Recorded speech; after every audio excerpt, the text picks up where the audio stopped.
a lot of the stitches are very sturdy. I'm like peeking through the whole handle.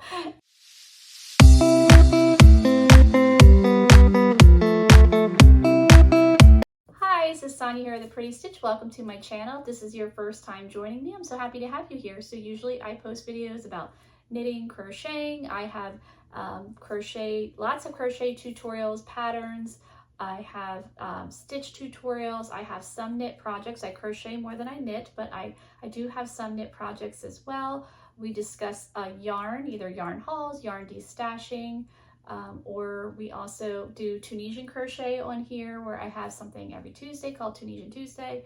And today's video is what I like to call as a crochet chat, where I sit and crochet in front of my door because it's the only space I've got in this room, and we just chat about things, crochet related items, knit related items, or just random stuff. So today's project that I am working on, and I have featured it before, and hopefully I'll have it done soon, so it's a shawl that I started. I had featured it like maybe 2 weeks ago, and it was a lot bigger, but it was getting too ruffly too quickly.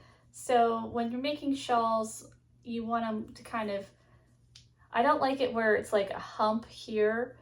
Some people do like that, just depends, but it was just like going up way too quickly. So I had to take it apart and kind of refigure it and see what we're gonna do. But this yarn I'm using for this, I'd gotten it at a thrift store, but I'm pretty sure it's that Hobie Cotton Kings yarn.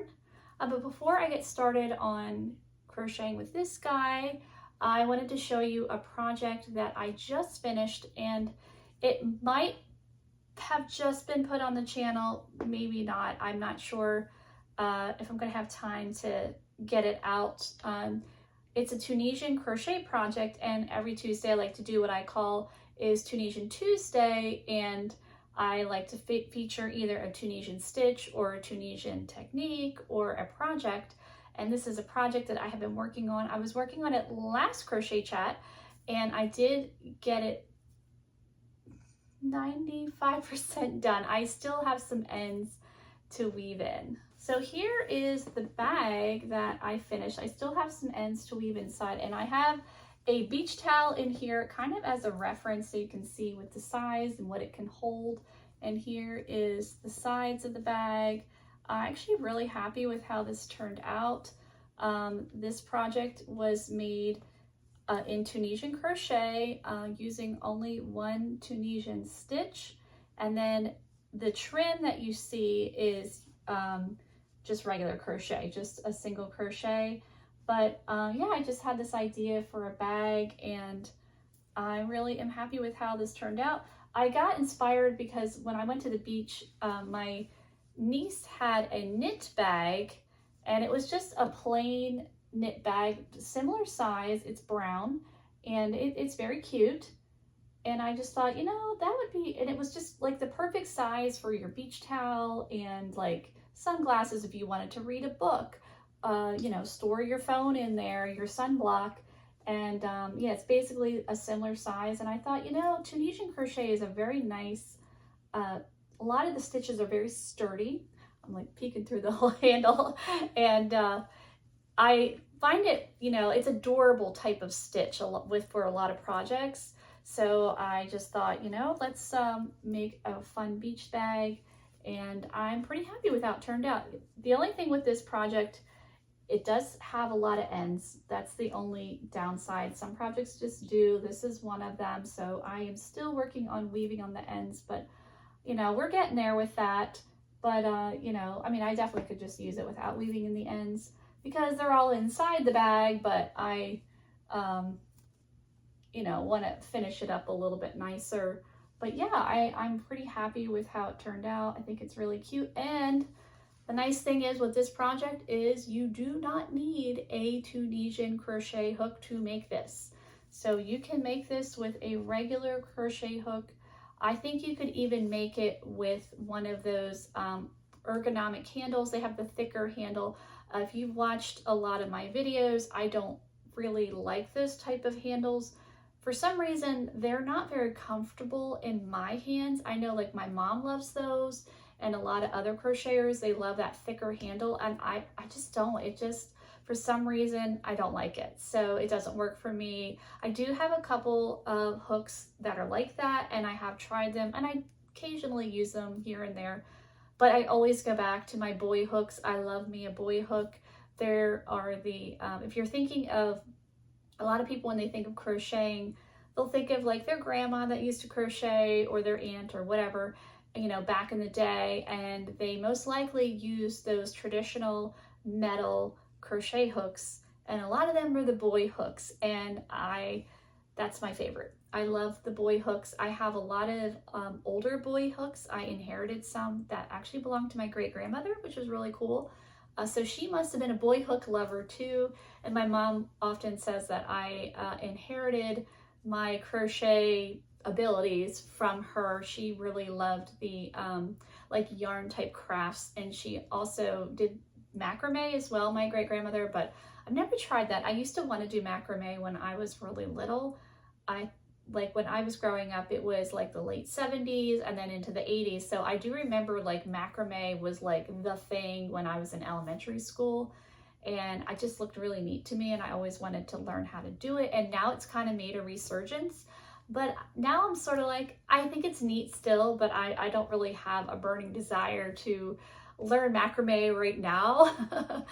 Maybe I will in the future, I don't know, but yeah, so this project, really thrilled with how it turned out. So this video, if it doesn't come out this week, then it'll definitely be out next week. So stay tuned for this, guy, and I will probably do a written pattern for this. I have a huge backlog of written patterns that I need to get to, because some people want a written pattern, they don't really like a video, or they like both, and I just haven't had a lot of time to do the written patterns. When I do written patterns, I try to make them as error-free as possible if I like get them checked and all that stuff. But if I don't have time to get them checked, then I either try to make them like dirt cheap or free, because, you know, I'm a human being and I might have missed some, you know, typos, or, you know, just wrote the directions strangely or whatever. So yeah, there is a lot of written patterns that I kind of want to revisit that I do have out, that I put out quickly, like my, so for instance, my 12 days series. Every Christmas, I like to do a series called 12 days. So I have a pattern every day that I feature for 12 days leading up to Christmas. Usually the last one goes up on Christmas Eve. And so I release the video and I release the written pattern. So I know some of them, there might be some discrepancies going on with those, because it's usually a fight to the finish to get those 12 days series. I always try to start early, and, you know, life just gets busy, and then I'm like, oh my goodness, it's crunch time. It's November, I'm not ready. So I'm always kind of working to the last minute. I guess I work better under pressure. I don't know. But I was just thinking I really need to think of a theme this year for my 12 days. Like, I've done 12 days of hats, 12 days of cowls, 12 days of warmth, or anything that was like warm and cozy. And what was the other one? Oh, 12 days of quick gifts. That was my last one, where they were just quick projects that you can make. So this year, I'm not sure what I'm going to do for 12 days. I'm still thinking about it. I was thinking maybe 12 days of scarves, or doing hats again. So if you are watching this, again, my channel is pretty small, and I'm trying to help it to grow.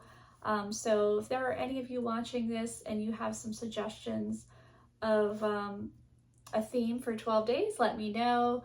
Like blankets would be really challenging, because to make 12 blankets, even starting now, I think that if I was going to do like 12 days of blankets, it would either have to be baby blankets, or I'd have to start like January 1st to have them done. So blankets wouldn't really be a realistic thing. You know, I do make a lot of doll clothes, so if anyone interested, maybe 12 days of 18-inch doll clothes, or just doing hats again, or fingerless gloves, or scarves, you know, just throw some ideas out there to kind of you know, give me some hints as to what maybe I should try to make for this holiday season. And then maybe I will start earlier and not stress myself out so much. I mean, I guess I don't even have to do this series, but I've been doing it for a while now, and I do enjoy it. I think it's fun. You know, it just kind of helps lead up to the excitement of Christmas. So I'm thinking I'll probably keep doing it.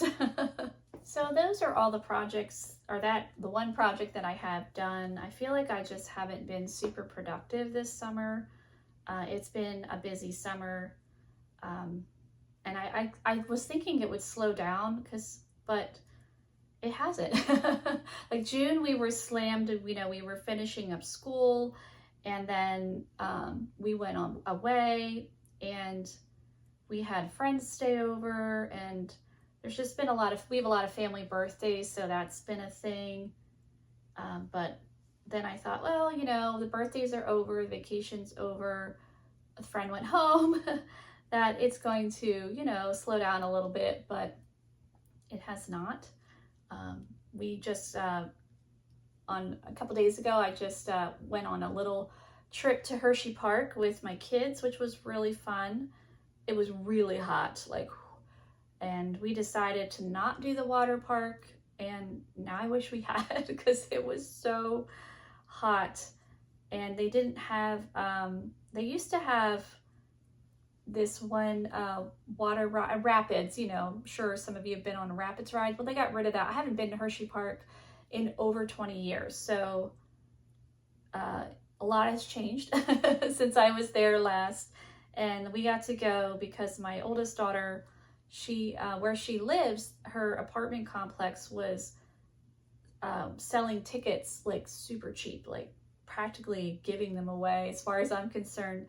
And so we were like, sure, why not? Let's go as a family. And it was really fun. We were missing some people, like my son's girlfriend couldn't come, and my daughter's husband, he is in the service, so he's currently deployed. So it was just me and my 3 kids, which was kind of nice, because I know since, you know, most of them are grown now, I do have one still at home in high school, that, you know, these opportunities to be just us are really going to be few and far between, because the family is expanding and growing. And, you know, my oldest got married, and I love spending time with my son-in-law. Like, we miss him like crazy, and I love my son's girlfriend. But, you know, it is sometimes nice to just be with your kids once in a while, especially, you know, now since they don't have their dad. And we were kind of just talking like, would Daddy have, you know, liked HersheyPark? And I'm gonna go with a no on that. My husband, he died 3 years ago, and he didn't like to be hot. He didn't like a lot of walking. So yeah, I don't think he would have enjoyed the day. I think he would have been complaining quite a bit. But we enjoyed it. It was a bummer. I think if we go again, I will definitely, if it's hot, do the water park. I do like water rides too. And I do like rides. I know some people, I mean, I'm almost 52 years old. So some rides aren't as kind on the body when you get older. So I was hesitant about some of the rides. And also when you get older, you know,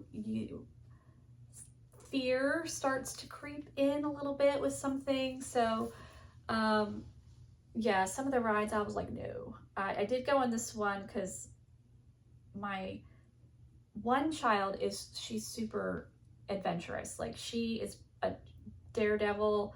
She's probably going to try skydiving. Like, if she does that, please, like, if you're watching this and you do that, tell me after the fact. Don't tell me. I'll be a wreck. Will be a wreck. So she likes all the really scary rides, and her siblings will go on some of them. The one won't at all. She's like, no, that's not her thing. And the other one, he'll do some. So there were some things she wanted to go on. And when I was younger, I would go on the scary rides. I thought they were awesome, you know, that rush, the adrenaline. But now that I'm, you know, a little bit older, some of those are not so fun to me. But I did this one and oh my goodness, like I swear my life left my body on this ride. It was called the Reese's Tower, and there's 3 of them. So there's like, I think one's called the Kisses, the Reese's, and the Hershey Bar Tower. So basically you're sitting in the seat and it goes all around, like it's just this long tower thing, and then there's seats that go around it, and you know, you got your like harness thingies on or whatever, and it just shoots you up and then drops you back down. And the Kisses one is the smallest one, which I wished I would have gone on that one, but I was like, all right, I'm not going to do the Hershey Bar because that one is really high. Like, I was like, no. So I'm like, I'll do the middle one. You know, it's probably not that bad. Oh my goodness. I was like, I couldn't open my eyes. I was like, because you're strapping in, you're just like kind of anticipating and you don't know when it's going to happen. And all of a sudden it's like whoosh. And, you know, you're lifting out of your seat a little bit. And oh my God, I was like, I was like, why did I do this? This was a really, really bad idea.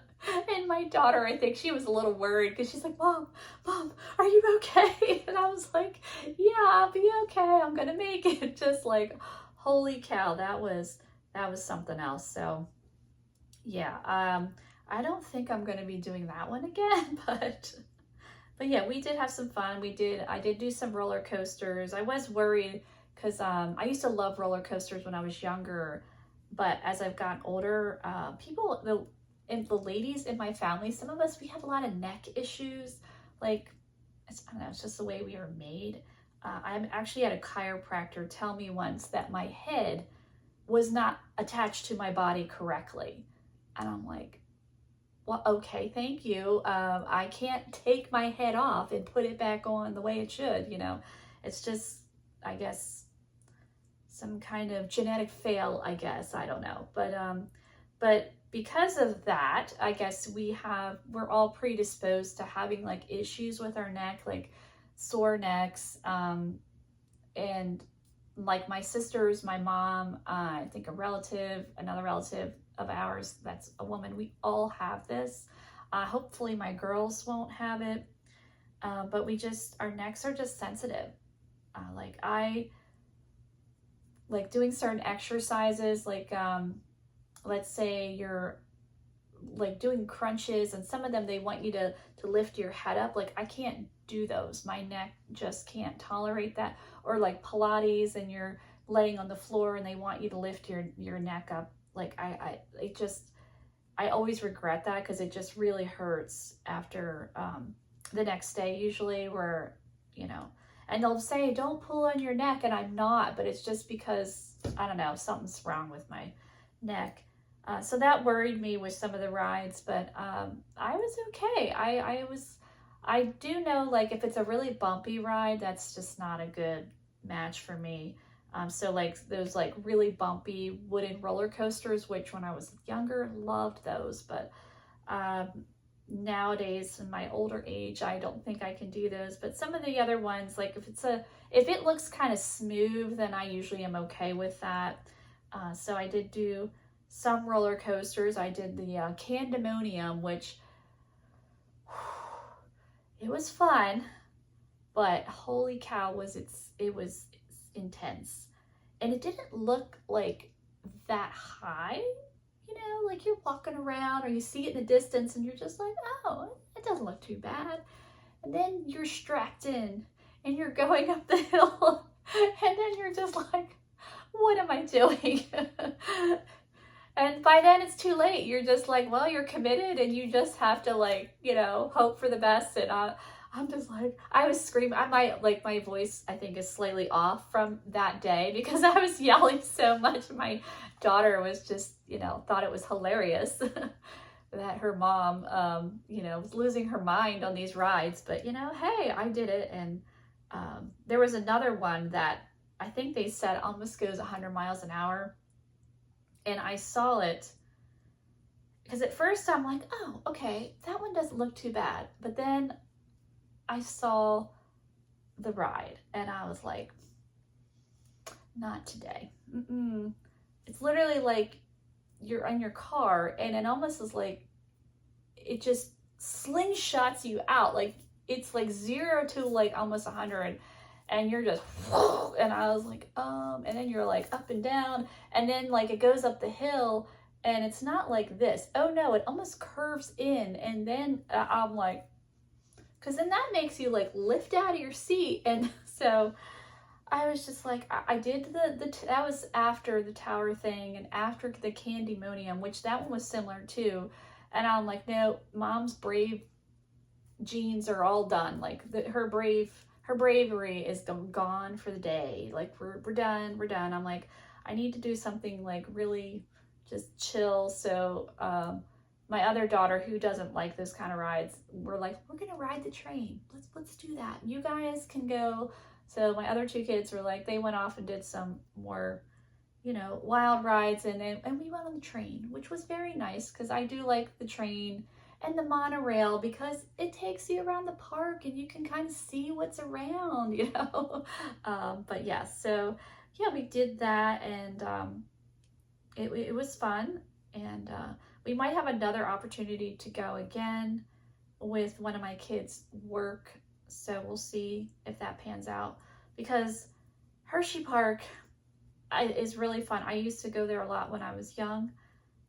Growing up, we always did like family, like a family trip, my parents and my siblings, to HersheyPark. So I have a lot of great memories of HersheyPark growing up, but it's gotten really expensive. So I was trying to guess like, or figure out how much it would have been if we hadn't gotten those discount tickets.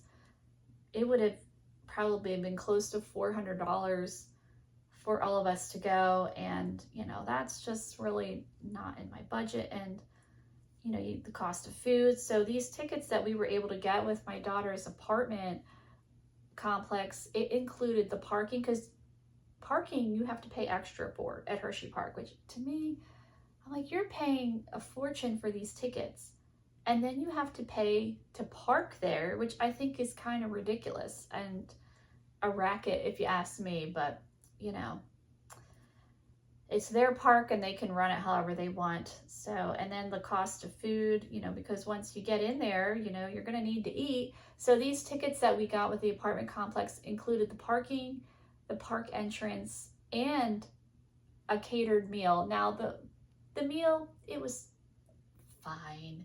It wasn't anything like super amazing by any means. You know, it was kind of like cafeteria food, to be honest.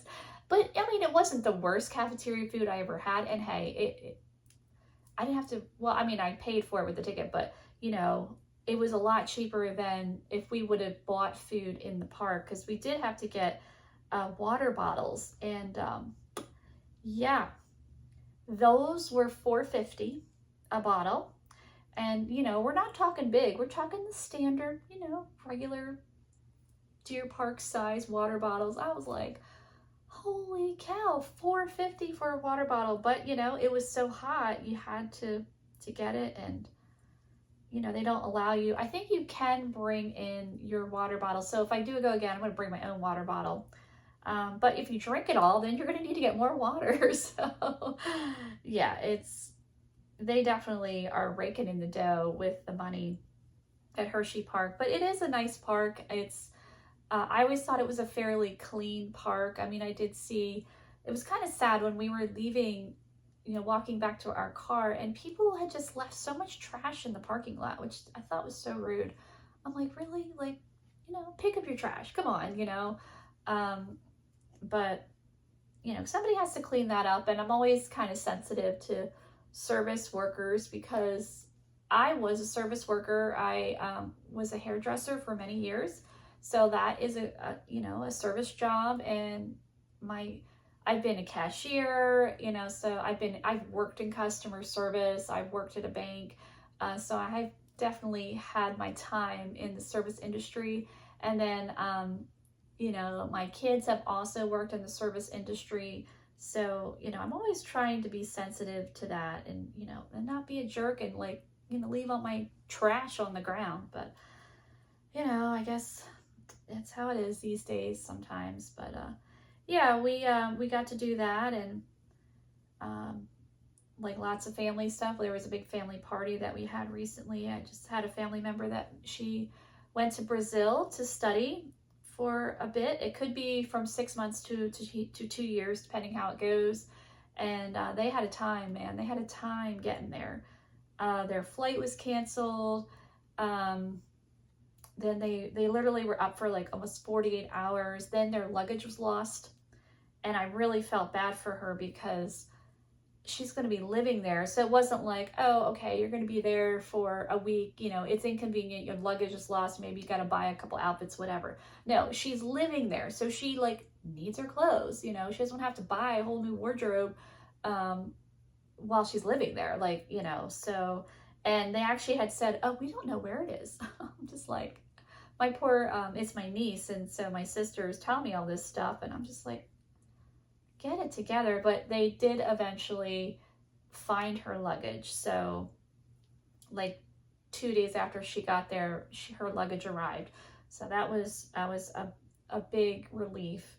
And her dad had went with her to kind of help her to get settled and deal with customs and all that stuff.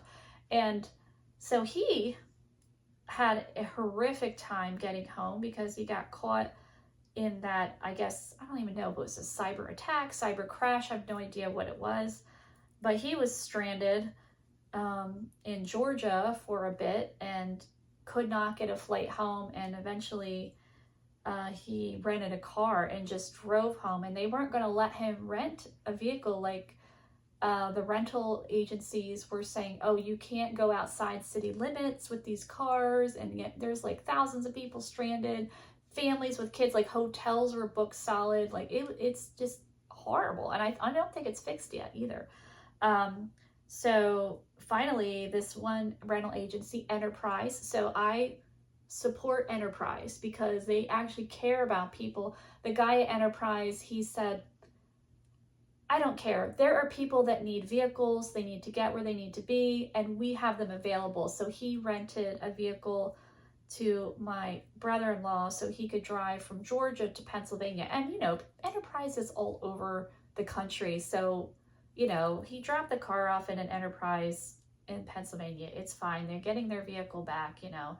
So that was really kind of them to do that because, you know, these poor people, they just want to get to where they need to be. And, yeah, my brother-in-law said it was getting kind of scary with, you know, tempers are rising, you know, because people are tired. You know how it is when you're traveling a lot, and if you have kids and you're hungry and you're cranky, you're not sleeping in your bed, and then, you know, you can't get to where you need to be. Like, you know, you get a little angry, you know, your temper shows up a lot of times. So he said, yeah, people were really getting frustrated and things like that. So I'm just thankful. He just got home yesterday. So like, or actually no, I think this morning, like really early this morning. So yeah, so I'm sure is so thankful to be home.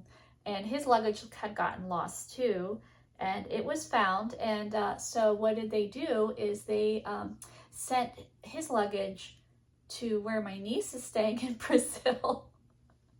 And he's back in Pennsylvania. So yeah, I'm not sure how that's going to pan out. I don't know if they're going to send it back, if she can have the airline send it back. I don't know because, excuse me, I don't think my niece needs her dad's clothes, you know, so, but, you know, he might be like, you know what, just keep it at this point. It was such a really rough trip for them. And, you know, I haven't flown in years, so I actually haven't flown since before 9/11. I actually flew like probably a year before 9/11 was the last time I was actually in a plane, so I know it's so different now.